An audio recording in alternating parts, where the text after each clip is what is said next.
ఇదో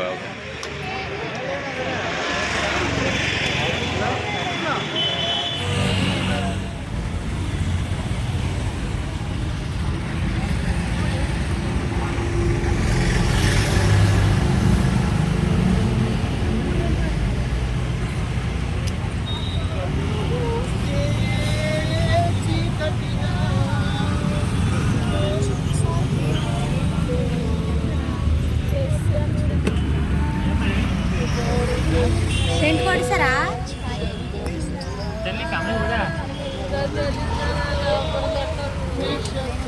ओ नी बोला चलने तो सामने ट्रेड है ये बोलना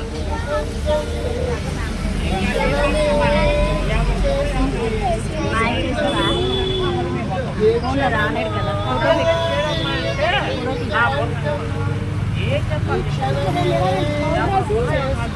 क्या से भाई ने करता है या वो बोल पर क्या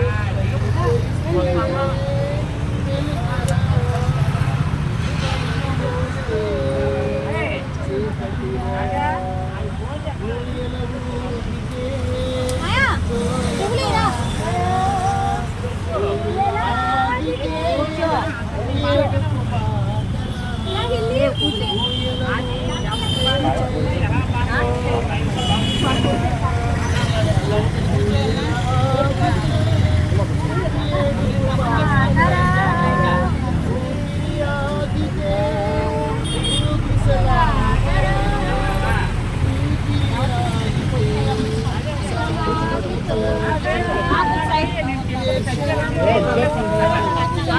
रानी क्या से भाई से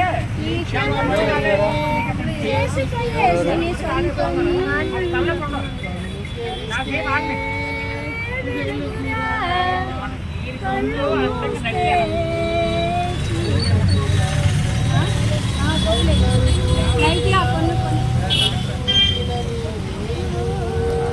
वो जमला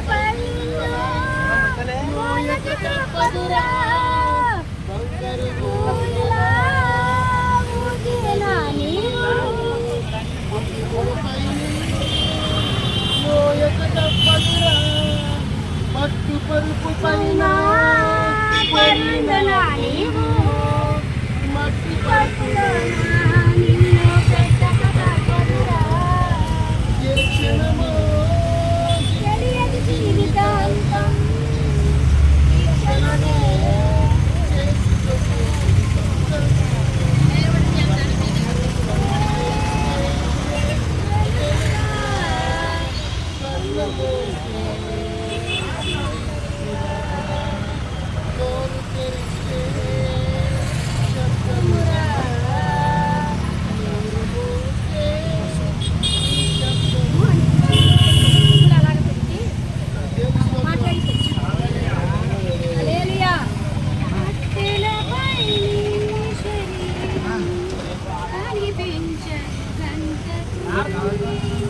మట్టిలోన పెట్టిన నిన్నే గుర్తించను నీ తల్లి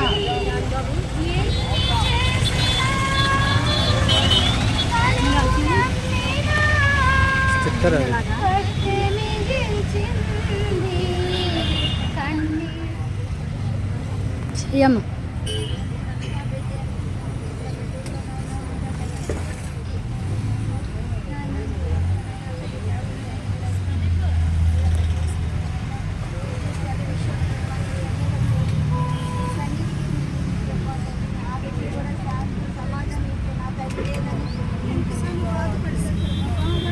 తీస్తావా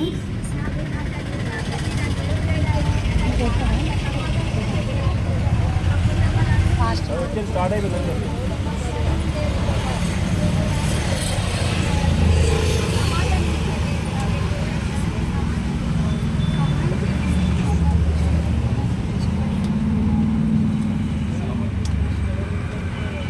మరొకరు ప్రార్థించండి రుద్రకుమారి ప్రార్థించండి మహాపరిశుద్ధ ప్రేమ నమ్మకమైన ప్రియపర్లకు ఈ ఘనమైన అతి పరిశుద్ధమైన నామానికి లెక్కలను స్తోత్రాలు చెల్లిస్తుంటాను.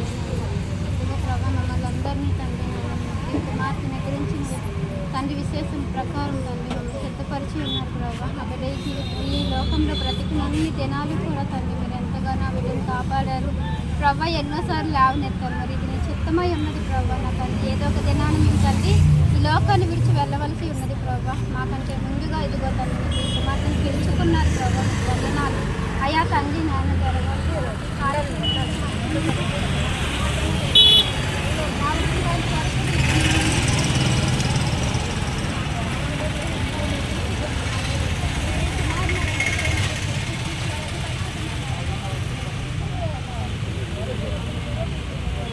మీరు ప్రార్థన చేయండి అమ్మా.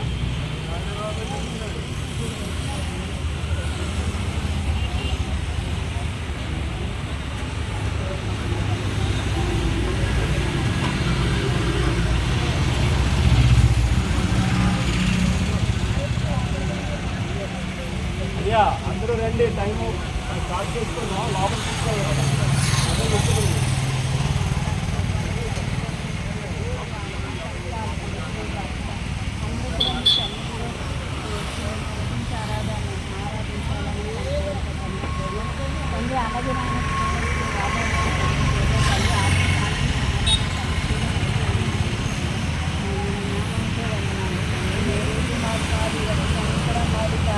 అయినా ఈ లోకంలో ప్రయాస కొరకు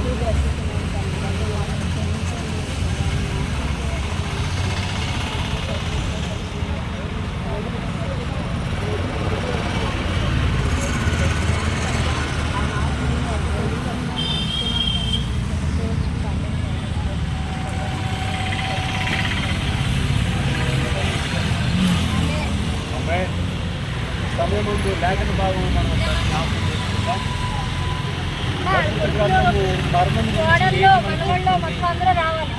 అన్నది మనం గ్రహించాలి. లోకంలో ప్రతి మనిషి కూడా ఏదో ఒక రోజు మరణిస్తారు. మరణానికి వయసు తారతమ్యం లేదు. చిన్నవాళ్ళు, పెద్దవాళ్ళు, ముసలివాళ్ళు, మగవాళ్ళు అని ఏది లేదు. కానీ ప్రతి ఒక్కరు కూడా ఏదో రోజు శరీరం లోకమును విడిచి అవసరం ఎంతో ఉంది. దయచేసి ఒక 10 నిమిషాలు మీరు చాలా జాగ్రత్తగా ఆలోచించండి. మనిషికి జీవితం మీద ఎప్పుడు ఇటువంటి ఆలోచన కలుగుతుంది అంటే, ఒక వ్యక్తి మరణాన్ని మనం అందరం కళ్ళారా చూసినప్పుడు ఇది తిరిగి మనకి అగైన్ ఒకసారి మనకు వస్తుంది ఇదో రోజు. కానీ ఈరోజు ఈమెను చూసి మనం అందరం చింతిస్తున్నాం. చాలా బాధ అనిపిస్తుంది అందరికీ. ఆమె కూడా ఇంకా బ్రతకాలని ఆశ ఉంది. తన పిల్లలకి కూడా ఇంకా బ్రతికితే బాగుందని ఆశ ఉంది. కానీ దేవుని చిత్తాన్ని మాత్రం ఎవరు కూడా ఆపే ఆస్కారం లేదు. సో ఆపే ఆస్కారం అన్నది ఒక ప్రార్థన ద్వారా తప్ప ఇంక దేని ద్వారా లేదు. సో దేవుడు మనం ప్రార్థన చేసినా సరే ఆ మనిషిని ఆ టైం అయిపోయిందంటే ఖచ్చితంగా తన దగ్గరికి తీసుకెళ్ళిపోతాం. కనుక మనం దాన్ని ఆపే ఆస్కారం లేదు. ఎన్నో ప్రయత్నాలు చేస్తుంటాం. రకరకాల హాస్పిటల్ తిప్పుతుంటాము. కొంతమంది ఒక అన్యులైతే చేతబడి చేస్తుంటారు, భూములు కట్టించుకుంటారు. ఇటువంటి రకరకాల ఇంకో మనిషి బ్రతకడం కోసం ఆలోచన కలుగుతారు. కానీ ఆ ప్రతి మనిషి బ్రతకనందుకు ఆలోచన ఈ లోకంలో తిండి అన్ని తింటున్నాం, బాగానే బ్రతుకుతాం. కానీ పరిశుద్ధమైన దేవుడు మన కొరకు ఏర్పాటు చేయవలసిన ప్రత్యేకమైన ప్రదేశం ఏంటంటే పరలోక రాజ్యం. ఏంటమ్మా మన కోసం పరలోక రాజ్యం దేవుడు ఏర్పాటు చేస్తాడు. సో ఇక్కడ మనిషి బ్రతుకును చూసుకుంటే కిందకాడు 90 మాట్లాడుతాడు. ఒక మనిషి 70 లేక 80 సంవత్సరం, అధిక బలం ఉంటే 80 సంవత్సరములు, లేకపోతే 70. ఎప్పుడో 2000 సంవత్సరాల క్రితం రాయబడిన గ్రంథంలో మాట ఈరోజు వాస్తవానికి ప్రతి మనిషి 50 నుంచి 80 లోపు చనిపోతున్నారు. ఇది ఇప్పుడు రుజువు చేయబడుతుంది. పరిశుద్ధ గ్రంథము రుజువు చేయబడుతుంది. దీనిలో మనం తీయవలసిన కొట్టేసిన పని నిజంగా ఎవరైనా 100 సంవత్సరాలు బ్రతికేరు అంటే అది అదృష్టం మాత్రమే, దేవుడి కృప మాత్రమే అనుకోవాలి. ప్రియమైన వాళ్ళ కనుక ఏదో రోజు మనం విడిచిపెట్టవలసిన ఈ దేహాన్ని దీనికోసం ఎన్నో లోకంలో ప్రయాసలమని ఎన్నో ఆశలు, ధనం సంపాదించుకొని ఒకరితో ఒకరు వైరం, గొడవలు, ఒకరికొకరు ఇష్టపడి ఉండదు, ప్రేమ లేదు. ఇందుకని క్రీస్తు మనందరినీ కూడా ఒక శరీరముగా తయారు చేసి క్రీస్తు ప్రేమను పంచమని చెప్పడం అనేది. ఈరోజు కూడా క్రైస్తవులుగా బ్రతుకుతున్న జీవిస్తున్న మనలో కూడా అటువంటి ప్రేమను రుజువు చేయనందుకు మనం ప్రయత్నం చేయట్లేదు. ఏం చేయాలి? మనం రుజువు చేయాలి. క్రీస్తు ఎలాగ ప్రేమించాడో, లోకమును ఎలాగ ప్రేమించాడో అన్నది మనం రుజువు చేసి ఆ ప్రేమను లోకములో అందరికీ పంచి వారిని దైవ మార్గం వైపు వాళ్ళ హృదయాన్ని మళ్లించి దేవుడు ఎవరో గ్రహించే శక్తిని, ఆలోచనలు అన్ని తెలిపాలి. కానీ ఈరోజు ప్రతి ఒక్కరు ఈర్ష్య, అసూయ, క్రోధము, మదమత్సరాలతో జీవిస్తూ ఎవరు స్వార్థంతో వారు బ్రతుకుతున్నారు. కానీ ఈ మరణం అన్నది మనిషికి భయాన్ని కలుగజేస్తుంది. ఏం కలుగజేస్తుంది? భయాన్ని కలుగజేస్తుంది ఖచ్చితంగా. ఎందుకంటే ఇప్పుడు కాళ్ళు చేతులు అన్నీ బాగానే ఉన్నాయి, సక్రమంగా నడుస్తున్నాం, బాగా తింటున్నాం, నిద్రపోతున్నాం, ఏసీలు వాడుతున్నాం, బైకులు వాడుతున్నాం, కార్లు వాడుతున్నాం. కానీ ఏదైనా ఒక చిన్న ఇన్సిడెంట్ జరిగింది అనుకుంటులోకి మార్గం వెతుక్కుంటాం మనం ఎక్కడికి వెళ్ళాలి అని. సో మరణానికి మాత్రం ఒక్కటే దారి, పరలోక రాజ్యం లేదా నరకం, రెండే దారి. సో ఇహలోకంలో బ్రతికేది 70-80 సంవత్సరాల కోసం. ఇవన్నీ మనకు అవసరమా అని పరిశుద్ధ గ్రంథం చెప్తుంది. కానీ ఇవి విడిచిపెట్టలేక మనం ఈ లోక సాంగత్యం చేస్తూ మన కుటుంబస్తుల మధ్య లోకంలోనే జీవిస్తున్నాము. కానీ పరిశుద్ధమైన దేవుడి మాటను మరిచి మనం ఉంటున్నాం. కనుక ఆ మాటను మర్చిపోకుండా ఉండడం కోసము అనుక్షణము పరిశుద్ధ గ్రంథం మనల్ని ఎందుకంటే ఆ కీర్తనకారుడు 1వ అధ్యాయంలో మాట్లాడుతుంది, ఆ దీవారాత్రములు అని ధ్యానించాలంట.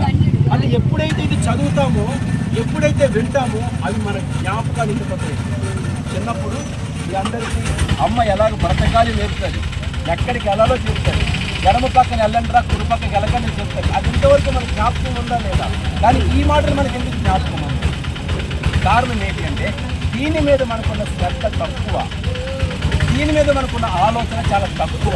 మనకి నచ్చినట్టుగా జీవించాలి, మనకి నచ్చినట్టుగా బ్రతకాలి అనుకుంటే దేవుడు ఎవరిని ఇష్టపడండి, నన్ను కూడా ఇష్టపడండి.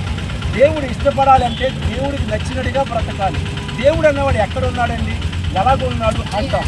సో మనందరికీ ఇప్పుడు ఇలా బ్రతుకుతున్నాం కదా, మనమందరం బ్రతుకుతున్నాం కదా, ఈ సొసైటీలో బ్రతుకుతున్నాం. మనం బ్రతకడానికి ఏది కావాలి? మొదటిగా ఏది కావాలి మనకి చెప్పండి, ఏది కావాలి? ఇంకా చెప్పాలి, గాలి కావాలి. సో గాలి ఎవరికైనా కనిపిస్తుందా? మరి గాలి కనిపించలేదు కదా. అలాగే దేవుడు కూడా కనిపించకుండా మానవుడి కోసం ప్రత్యేకంగా ఏర్పాటు చేసింది. కరెంట్ ఎవరికైనా కనిపిస్తుందా? కరెంట్ పేరు కనిపిస్తుంది, కనపడదు. పేరు ఎవరికైనా కనిపిస్తుందా? కనిపించదు. ఇవన్నీ దేవుని సృష్టిలో ఒక రహస్యం అన్నమాట. అలాగే దేవుడు కూడా ఒక రహస్యముగా ఆయన వెనకతల ఉండి మనల్ని అది దాగుని మన ద్వారా దేవుడు ప్రేమను బయలుపరచడానికి ఆయన సృష్టిని ప్రారంభించాడు. ఈ సృష్టిలో ప్రతి మానవుడు కూడా మరణించవలసిన అవసరం ఎంతో ఉంది, ఖచ్చితంగా ఉన్నది.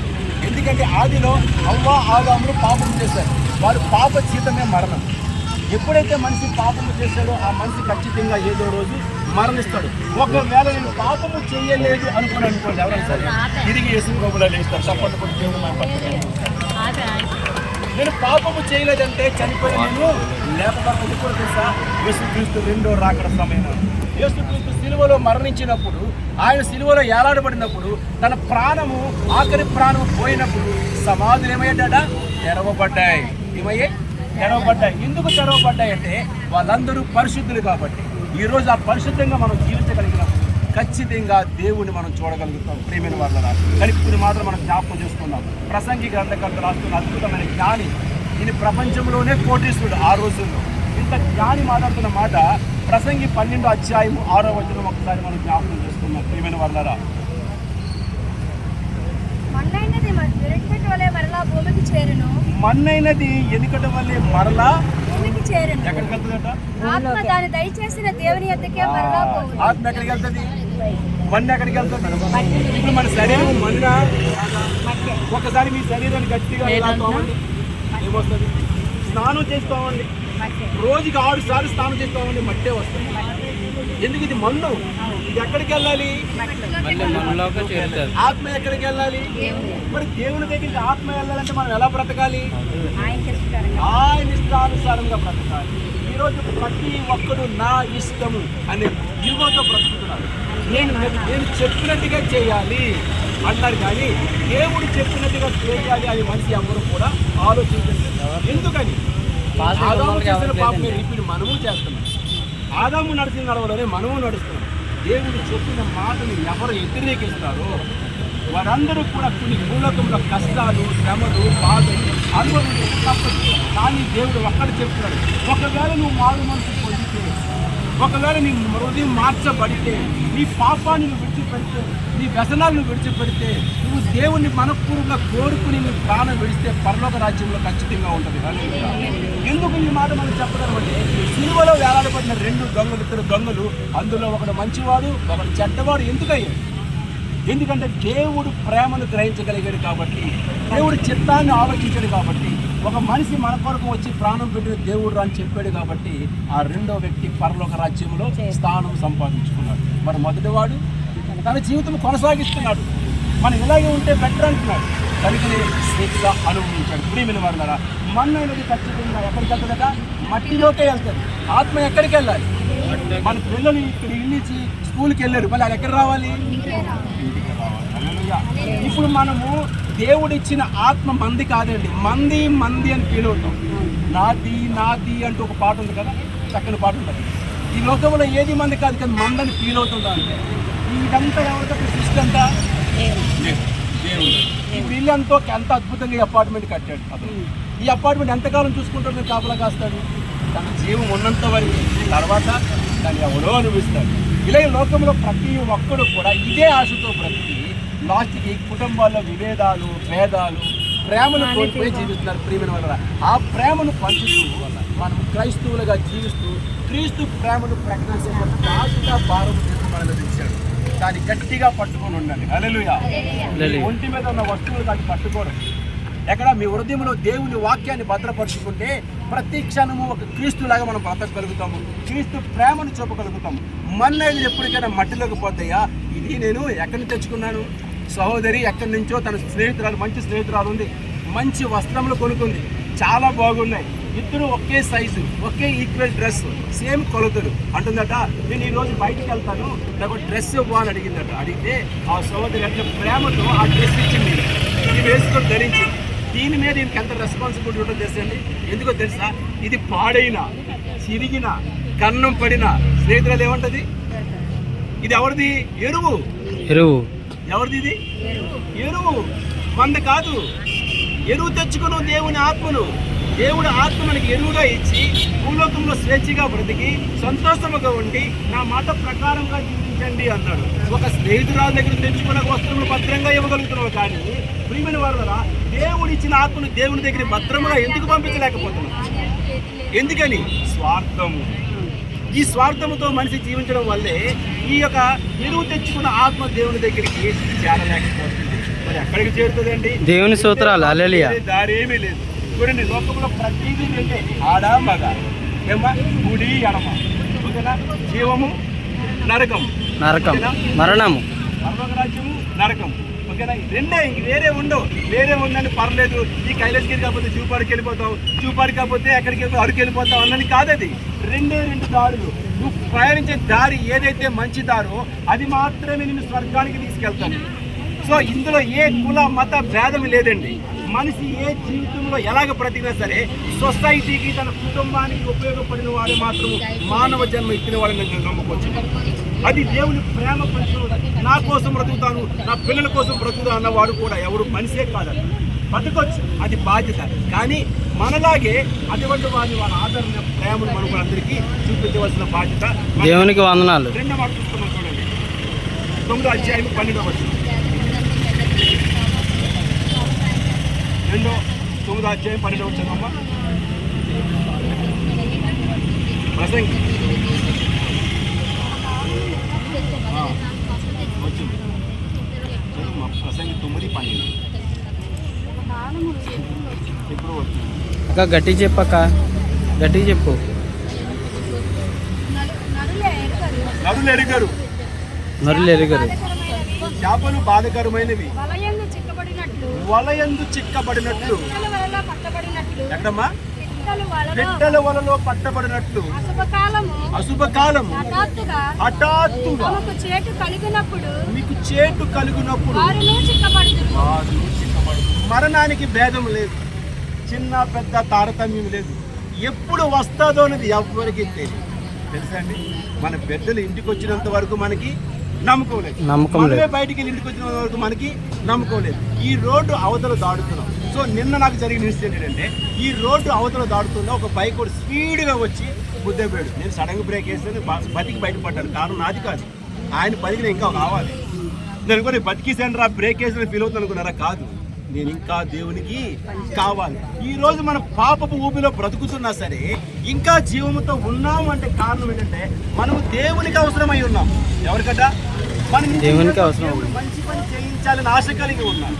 మన నుంచి ఎవరో తాగుబోతు మార్చబడాలని, మన నుంచి ఎవరో వ్యభిచారి మార్చబడాలని, మన నుంచి ఎవరో దొంగలు మార్చబడాలని, మన నుంచి ఇంకెవరో వివాదములు వారు మార్చబడాలని దేవుని ఆలోచన కలిగి ఉన్నాడు. కానీ అది మనకి ఎప్పుడైనా జ్ఞాపకం ఉంటుందా? ఉండదు.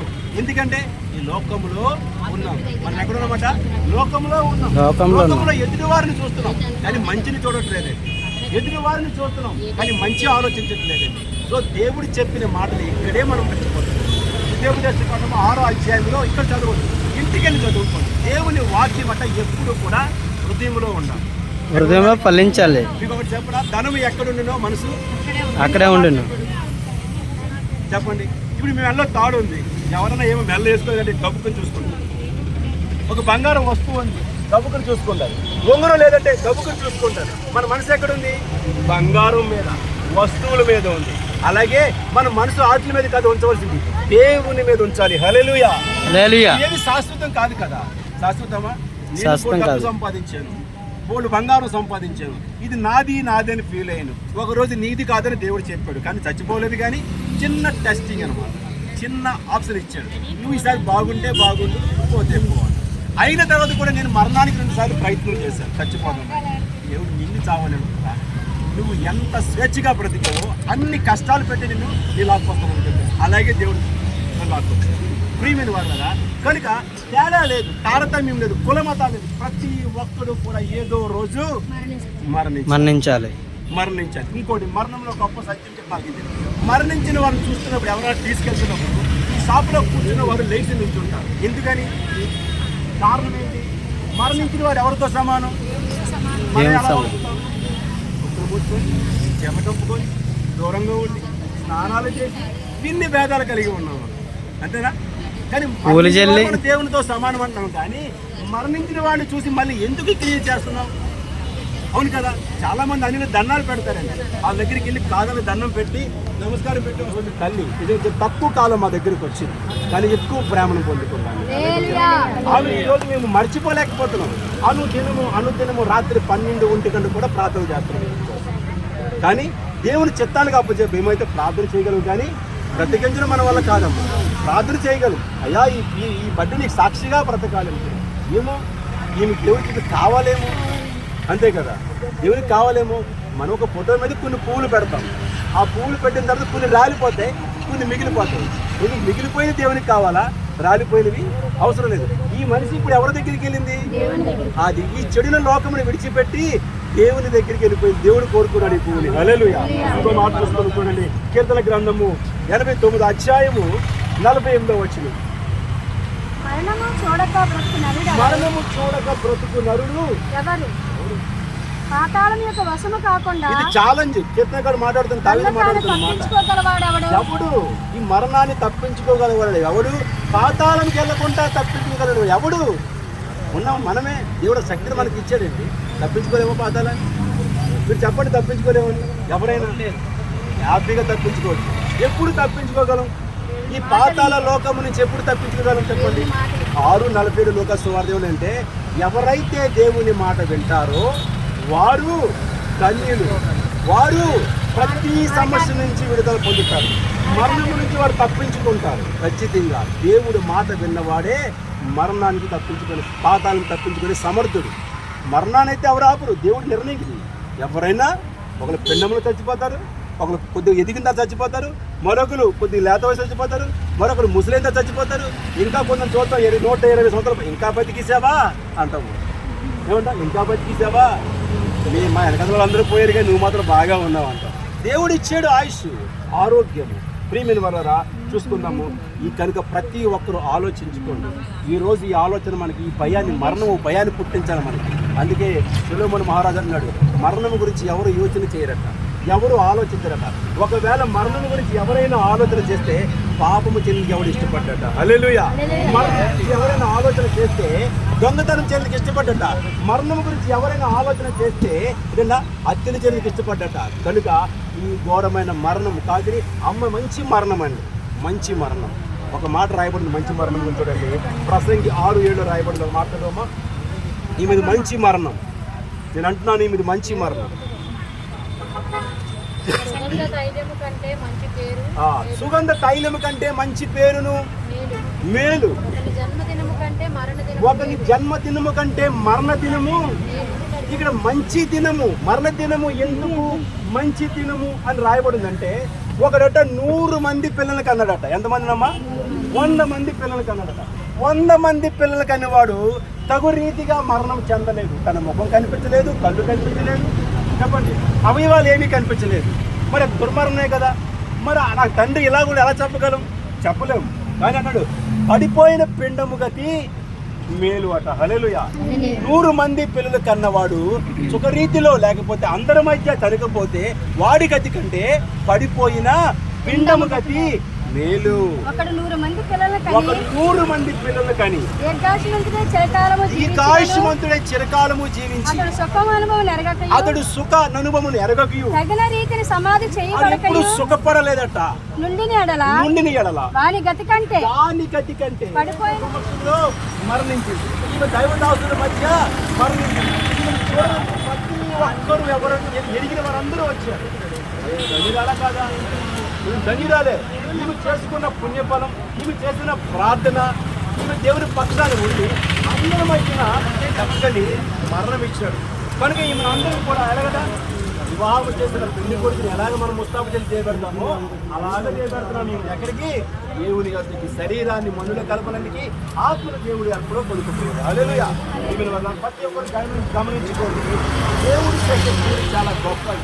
అది ఆలోచించండి. ఈ లోకములో బ్రతుకుతున్న ప్రతి ఒక్కరు కూడా ఇది నాది అనుకుని ప్రతి ఒక్కరు కూడా ఏదో రోజు సమయం అయిపోయింది, ఏంటంటే సమయం అయిపోయింది అంటారు. ఎవరికైనా తెలుసా? చెప్పండి, ఎవరికైనా తెలుసా? ఈరోజు రాజకీయ నాయకులు ప్రపంచంలో మొత్తం అందరూ చాలా టెన్షన్తో ఉన్నారు. అందరూ గెలుస్తారు. ఎవరు గెలుస్తాడు? యారికే తెలియదు ఎవరు గెలుస్తాడు. దాని పద్ధతిగా ఫ్లాట్గా గెలుస్తుంది. ఎవరు గెలుస్తాడు? మరి చెప్పండి, నేను గెలుస్తాను చెప్పలేదు. అది రిజల్ట్ రావాలా, ఎక్కడ తగ్గాలా, ఏం చెప్పాలా, అప్పుడు నమ్మాలా. కానీ మనిషి అయితే మాత్రము సన్మార్గంలో నడిస్తే నేను ఖచ్చితంగా దేవుని యొక్క గెలుపు పొందేను చెప్పగలను. అందుకే పౌలు భక్తుడు మాట్లాడాడు, నేను మంచి పోరాడుతుంది, విశ్వాసంలో కాపాడుకుంటుంది, నా పరుగు తడబుట్టుతుంది, నా కొరకు ప్రత్యేక జీవ కిరీటము అది సవాల్తో కూడిన మాట. ఈరోజు మనం అందరము చచ్చిపోతే దేవుడి దగ్గర వెళ్ళిపోతాం. మనం గుర్తుగా చేసుకుని ధైర్యంగా దేవుడి దగ్గర చాలు. దేవుడి ఖచ్చితంగా మనం అందరం వెళ్తాము. ఏదో రోజు మనకి ఈ సమస్య వచ్చినప్పుడు మనం ఆ తల్లిని చూడొచ్చు. తల్లితో పాటు మన దేవుని కూడా చూసే కలుపుకొని అద్భుతమైన భాగ్యం దేవుడు మనకు చేస్తారు. అందరూ తలలో ఉంచండి, ప్రార్థన చేసుకుని ముగిద్దాం. ఎవరైనా దయచేసి ఎవరైనా బంధువులు, స్నేహితులు, ఎవరైనా కుటుంబస్తులు ఎవరైనా చూడదమ్మా. మరి వృత్తిని తీసుకెళ్తున్నాం మనం. ప్రతి ఒక్కరు ఎవరైనా చూడాలనుకో చూడండి, ఆహ్వానించండి, కళ్ళని చూడండి.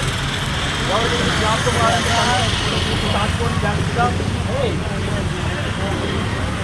ఫోటో అలాగా స్థిరమని నమ్మకు ధరయెవ్వరికి పరలోకమే స్థిరము, నిజముగా పరలోకమే స్థిరము. మరదేశులము ప్రియులారా మన కొనిది కాదిప్పుడు, నిజముగా కొనిది కాదిప్పుడు.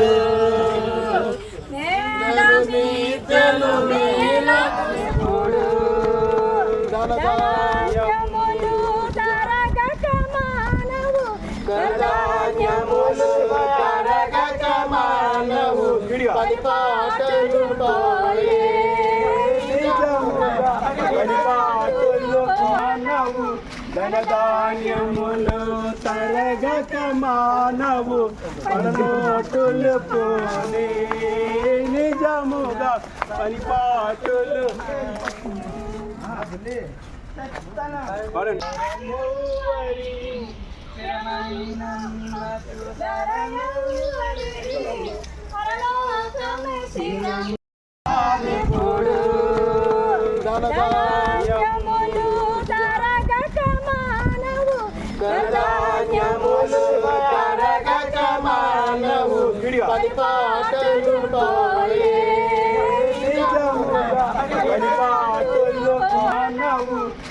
ధాన్యములు తరగక మానవు పరనోటులు పోనే నిజముగా పరిపాటులు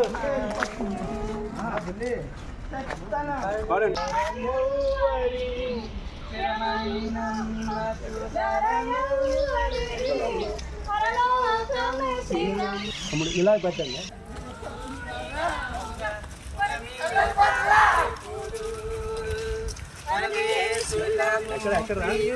ముందు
అనే తలాటే అటే తలాటే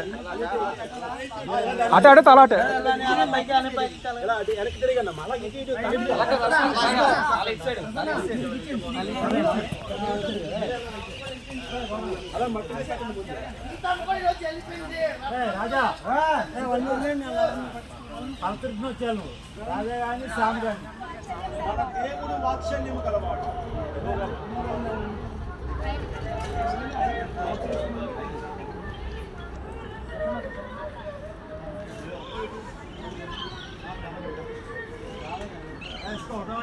యెహోవా భక్తుల మరణము ఆయనకెంతో శ్రేష్టం.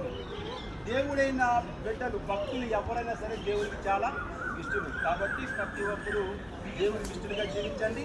బిడ్డ మరి పరలోక రాజ్యం చక్కగా వెళ్ళిపోయింది.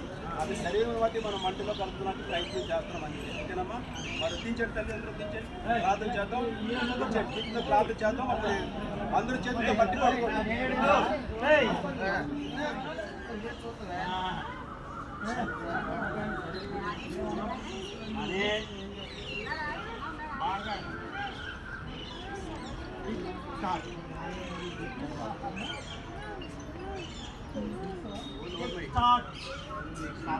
మేకలేసి అన్న మేకలు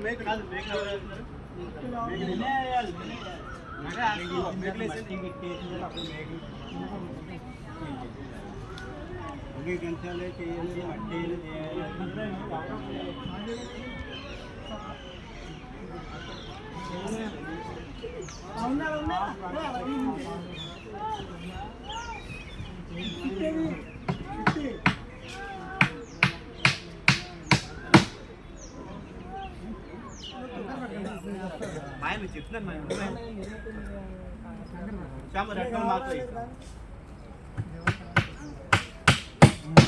ओके इधर उधर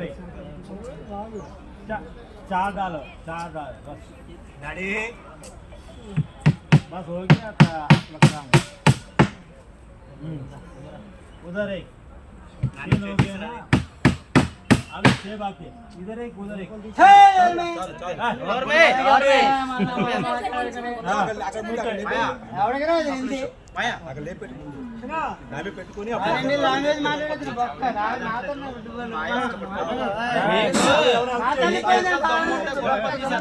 బాబు హెల్ప్ చేయండి. దమ్ముంటే గోంపాలు తీసేస్తాం. మాయా చిన్న మాయా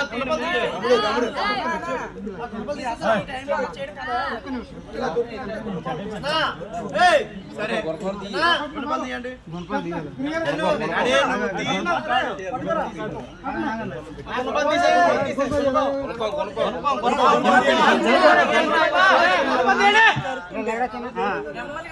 తీయడానికైనా సోటి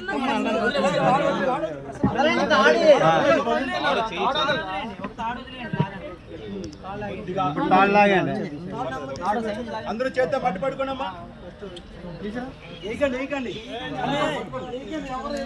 ఎవరు ఏకండి అమ్మా, కొద్ది మట్టి పట్టుకోండి అందరూ అండి.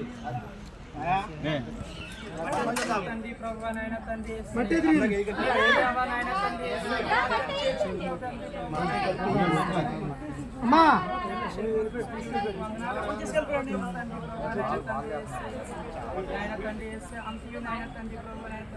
ఘనంగా జరిగించాలి మీకు వందనాలు స్తోత్రం తండ్రి ప్రభు తండ్రి దేశమైన తండ్రి ప్రభు రాజ్యం దేవాలైన తండ్రి సమస్తం దేవాలైన తండ్రి బిడ్డకి సంపూర్తి భాగ్యం దయచేయండి దేవాలైన తండ్రి దయచేయండి దేవాలైన తండ్రి శ్రీకృష్ణ ఉంచండి ఇచ్చిన ప్రతి ప్రార్థన చేద్దాం. మహాపరిశుద్ధుడు మన్నైనట్టు మళ్ళీ తిరిగి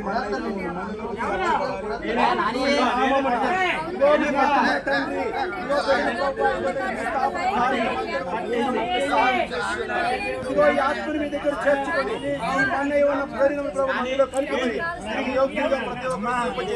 కుటుంబానికి ఆదరణ దయచేయమని, ప్రేమను దయచేయమని, కార్యము ఈ కృపా కార్యము సమస్తము జరిగించమని తండ్రి. యేసు రక్తమే, యేసు రక్తమే, యేసు రక్తమే.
Hi friends, Holi prayer home Gajuwaka సంగమ వారు మాట్లాడిన విలువైన దేవుని సందేశములను మీరు వినటానికి మా యొక్క యూట్యూబ్ ఛానల్ హోలీ ప్రేయర్ హోమ్ను సబ్స్క్రైబ్ చేసుకొని పక్కనున్న బెల్ ఐకాన్ క్లిక్ చేయగలరు.